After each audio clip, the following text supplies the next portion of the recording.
हमें एक क्वेश्चन दिया गया है, solve this recurrence relation. 3 recurrence relation दिए गए हैं, इसको हम आज सॉल्व करेंगे और आखिरी में हम इसको एनालाइज करेंगे with masters theorem for decreasing function. ठीक है, तो सबसे पहला सॉल्व किया तो पहला क्या है, T of n equals to 2t of n-1 plus 1। तो हम इसको सॉल्व करेंगे using back substitution method. Using back substitution method, ये बहुत इजी मेथड है। तो सबसे पहले हमने सब्स्टिट्यूट किया गया टी ऑफ n-1, इसकी जगह put n equals to n-1 in equation 1, इसको इक्वेशन नंबर 1 मान लिया और वी गेट क्या मिलेगा, टी ऑफ n की जगह n-1, T of n-1 equals to 2 T of n-1 पहले से -1 प्लस 1। ठीक, इसको सॉल्व किया तो T of n-1 equals to 2 T of n-2 plus 1। ठीक, अब ये टी ऑफ n-1 की वैल्यू को हमने उठा के किसमें रखा, इक्वेशन नंबर 1। तो हमें क्या मिलेगा, तो हमें मिलेगा T of n equals to 2 into T of n-1, और टी ऑफ n-1 की जगह हमने क्या रखा, टी ऑफ n-2 प्लस 1। और क्या था, प्लस 1 था, तो ये प्लस 1। इसको अगेन सॉल्व किया, T of n equals to 2 into 2 4 T of n-2 plus 2 plus 1। ठीक, तो इसको इक्वेशन नंबर 2 बोल दिया।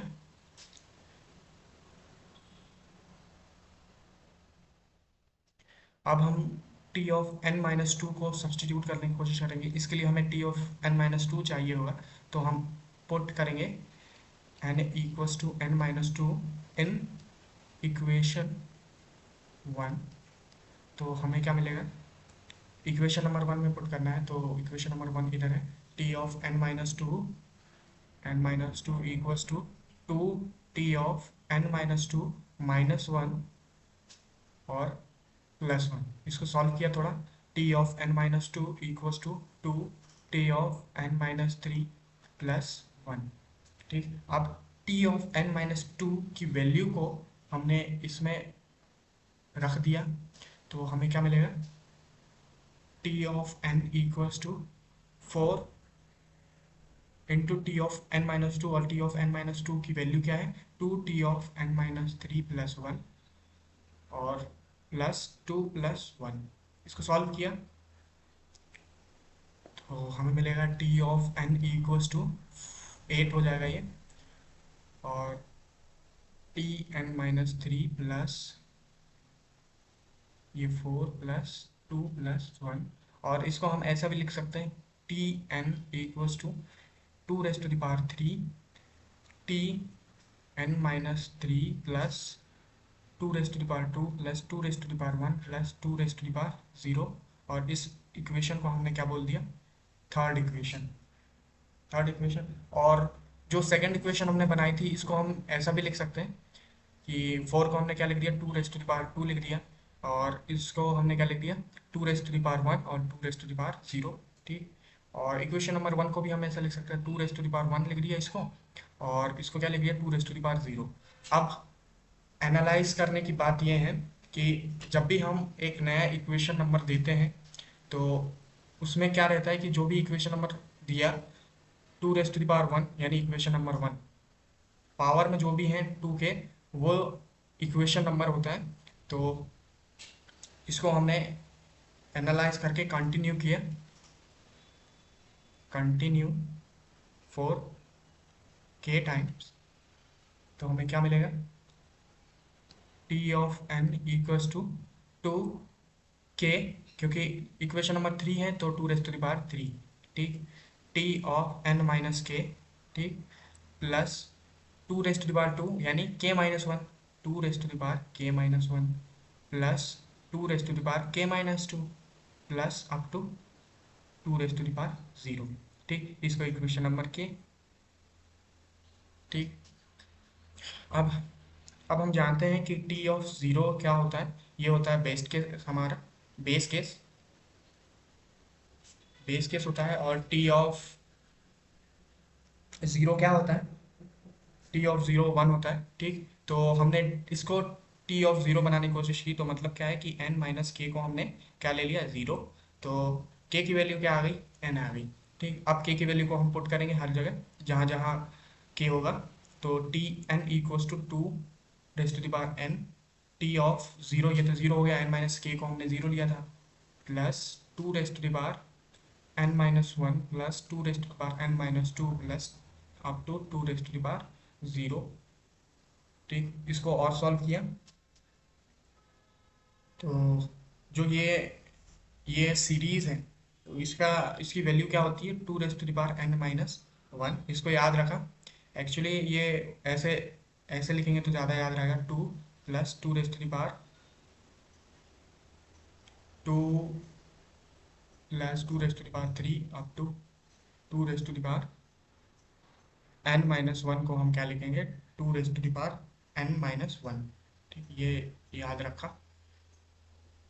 आपको नहीं दिख रहा होगा तो ये नोट डाउन कर लिया, इसको अपने नोट्स में डाल लिया। ठीक, तो इसको हमने क्या लिखा, और T of n equals to two raise to the power n, T of zero की जगह हम क्या लिख सकते हैं, अभी यही लिखा, टी ऑफ ज़ीरो प्लस इसकी जगह हमने क्या लिखा, two raise to the power n minus one.